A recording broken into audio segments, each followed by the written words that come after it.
Welcome back. The Basic Education Minister, Angie Motshekga, has postponed her briefing, which was scheduled for 6 p.m. today, to tomorrow at 11 a.m. And we mentioned earlier on, as we spoke to Education Union NAPTOSA earlier on, saying that they're also unsure as to what it means. Now, we saw a statement that was released earlier on by the Basic Education Department saying that schools will now reopen on the 8th of June, saying that the Council of Education Minister met yesterday and today, and that there was consensus that due to a number of factors that there must be a postponement. Let's get reaction now from the Western Cape Premier's Alan Winde to hear from him what the picture is for the Western Cape. So, are you or are you not opening tomorrow following this statement that's been put out? Okay, so as of 6 o'clock this evening, we had total confusion. We've got a government gazette that says schools will be opening tomorrow. We've got children already or learners already arriving at schools at the hostels. We've been really working very, very hard to make sure that we were all ready for tomorrow. So when there was this confusion, we said we'll just continue as per the Gazette. So we are ready, and we've communicated that our schools will be opening tomorrow. So, Mr. Winde, when you say you're opening tomorrow, I just want to understand, are you opening up the whole school, including with learners? Because according to the statement, it says that schools must continue to reopen, but the school management teams, teachers and non-teaching staffs are the only one arriving to prepare for the arrival of learners. No, we will be opening with our learners. Our learners have started arriving at their school hostels today.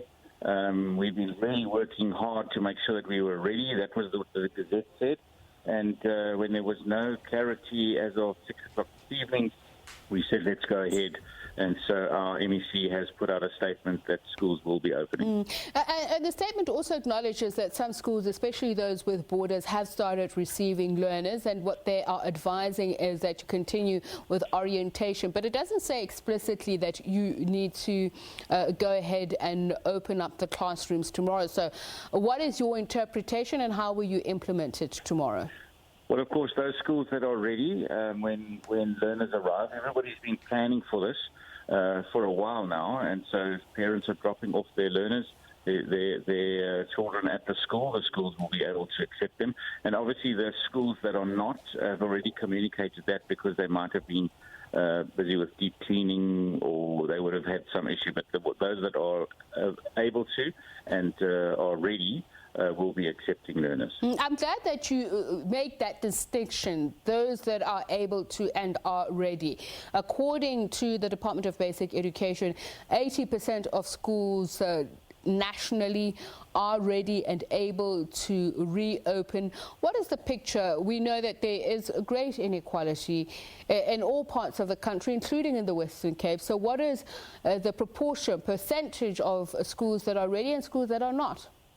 So almost all of our schools are ready. There's a few, because they might have had a case of a COVID-19 positive case in the school before it opened. So they would not be ready, and if there are any others, they would have already communicated it. But most of our schools are ready and are able to open. And of course, remember that it's not a full opening of the school. It is opening with grade 7 or grade 12. And of course, we will see, how this process runs over the next few days. It's not going to be immediate back to normal, but we have been preparing for this now for the last few weeks. We've put out lots and lots of PPE, cleansing materials, making sure everybody was able to open safely. And of course, the other side of the equation, and you spoke about inequality or poorer schools, and specifically the poor. And obviously in lockdown, people who have got the ability to continue with education through data and e-platforms, that could carry on. But specifically the poorer people who do not have those kind of opportunities, they really are disadvantaged when the schools aren't open. We have spent years making sure that our schools were all connected to Wi-Fi and broadband, but unfortunately during lockdown that didn't really add any advantage.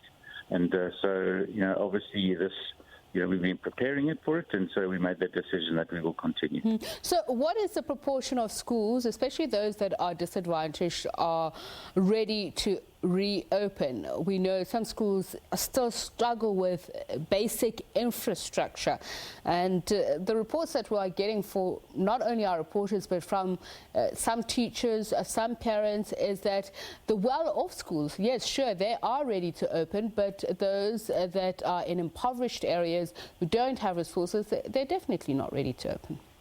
Okay, so I'm not sure of the exact numbers in our province. Our education MEC percentage-wise, maybe?